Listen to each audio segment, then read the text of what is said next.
Hello and welcome back to another in-depth weather video. Today we're going to be going over some tropics, some winter weather, as well as going over our normal radar, models, satellite. But let's get right on into it. But first, if you like this video, make sure to like, comment, subscribe, and hit the bell.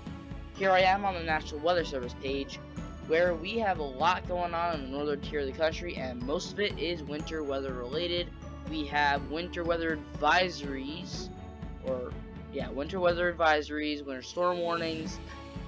We also have a few winter storm watches, some frost advisories, some freeze warnings, and then bordering right next to those are some red flag warnings.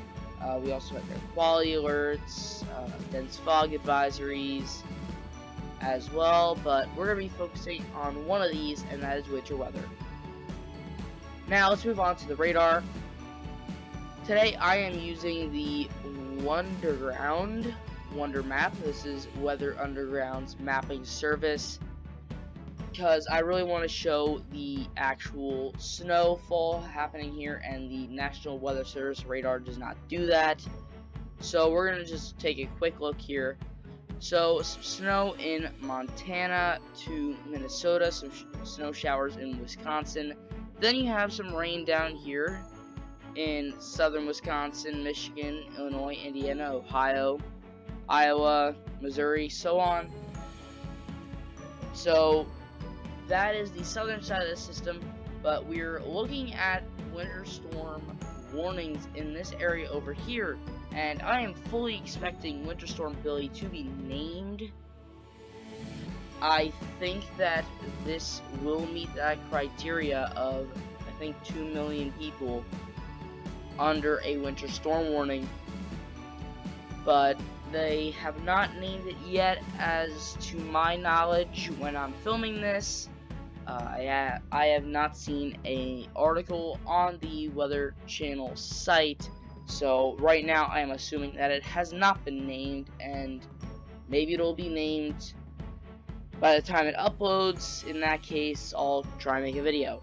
But moving on to satellite imagery, you can see that if we go to the continental US and the geocolor imagery, you can see that storm system moving across. You could also see Epsilon moving toward Bermuda over here, now a category 3 hurricane. Insane how quickly that has intensified. And you can see another one of our tropical systems. But now we gotta move on to tropics and cue the new transitions.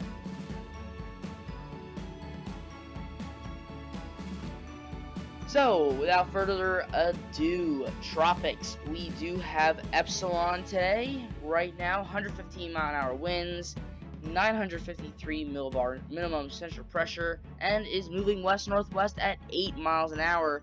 But we also have this disturbance with 20% chance in 5 days. I think that if we go to the 5-day tropical weather outlook, if this forms, it'll be over the Bahamas. This is our Central American gyre type storm. Usually they form right in here. Some of them have gone into the eastern Gulf, such as Nate and Michael. So usually they make landfall right about in here, but this storm is tracking this way, and that probably has something to do with high pressure systems, probably right over here, that was steering Epsilon. Probably another high pressure over here, making sure that it doesn't go this way. But we'll see more of that on the models, but let's move on here to the winter weather forecast. So, quickly, greater than 1 inch of snow in the next 24 hours. You can see high chances here in North and South Dakota and Minnesota. If we move to 2 inches, you can see still 95% chance in those 3 states.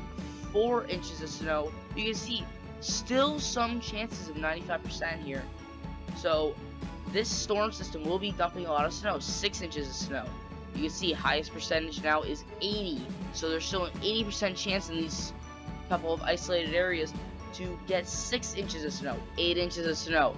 You can see this is where we kind of fall off a bit in percentage. This is now 50% chance of seeing 8 inches in those 2 isolated spots. 1 foot of snow, basically non-existent. 5% chance at the most. So I think the highest range here is 4 to 6 inches at the highest from the system, but that is still plenty of snow this early in the season, and I think that those winter storm warnings will warrant a storm being named.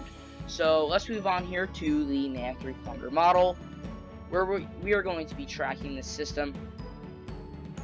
So you can see right in here, they get most of the snow, mostly right about now, some heavier bands coming through, and then that storm system moves through.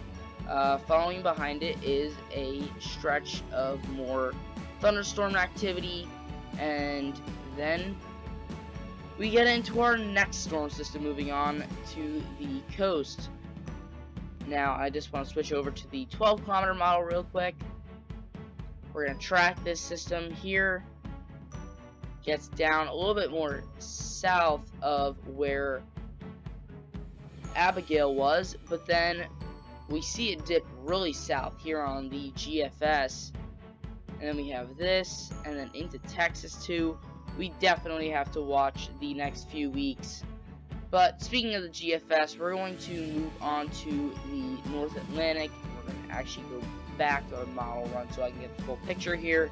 So here's Epsilon, that moves through, that gets whisked away by this high pressure. Then you can see that this storm system right here gets steered by that high pressure, and also there's a high pressure that forms in here. So that comes over here, that really doesn't do much, but we definitely have to watch this area right in here. So the Caribbean is probably the next area to spawn something, as we can see at the very end of this model run. This is November 6th, and something's definitely going on there in the Caribbean Sea. So we definitely have to watch that, but that's all I have for today. Thank you guys for watching, and I'll see you guys next time.